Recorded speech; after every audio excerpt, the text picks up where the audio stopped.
Free speech is absolutely essential to democracy. Without the right to disagree, there is quite literally no political freedom. It is only on the basis of disagreement that we can work out what is the right thing to do. In this context, what is happening in the USA is deeply troubling. And I'm going to refer to it a few days after all these events have happened because we've had time to take in the consequences of Charlie Kirk's murder. We've had time to take in the consequences of Jimmy Kimmel's suspension. And we've had time to think about the fact that the Trump administration is clearly trying to suppress dissenting voices in the USA.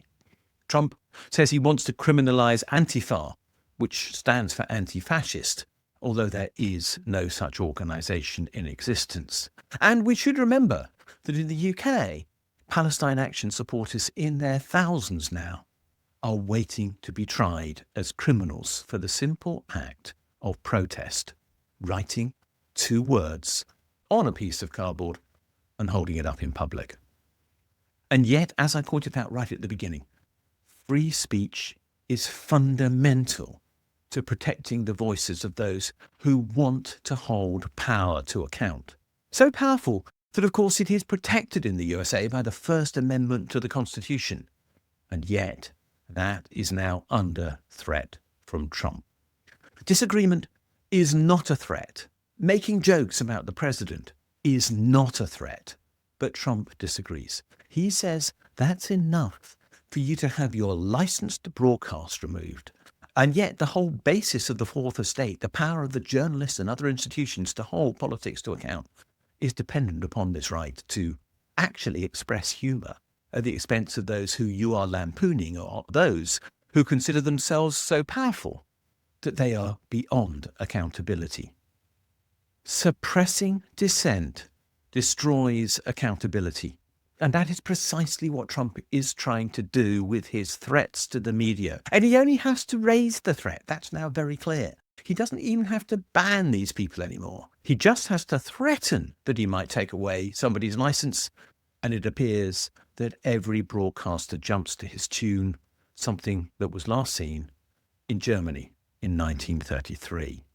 And yet without disagreement, the sort of disagreement that is fundamental to the American late-night politics show, politics simply becomes obedience.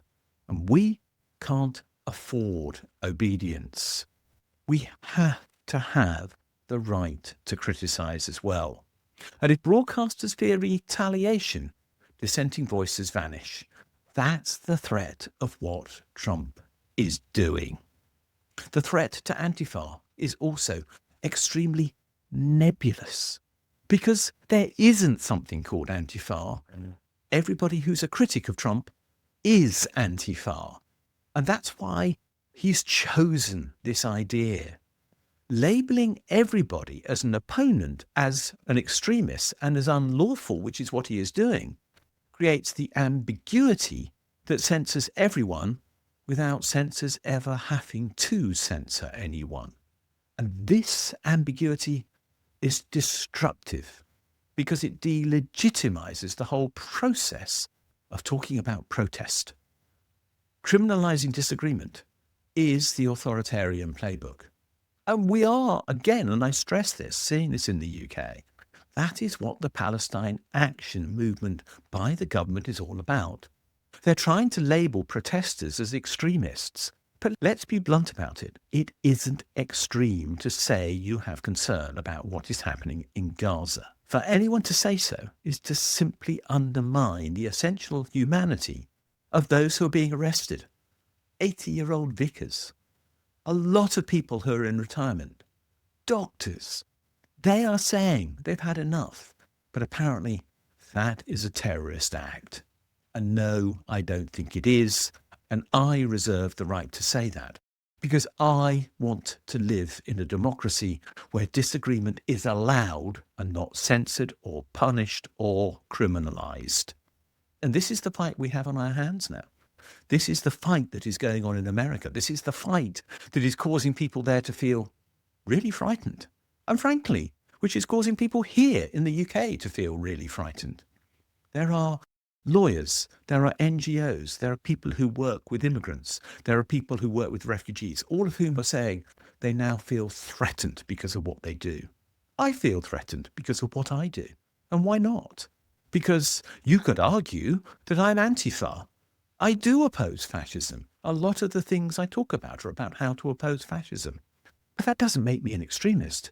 It just makes me a Democrat. It makes me somebody who wants a fair, open world where I'm not denying the right of the right wing to talk, although they're trying to do that to people who oppose them.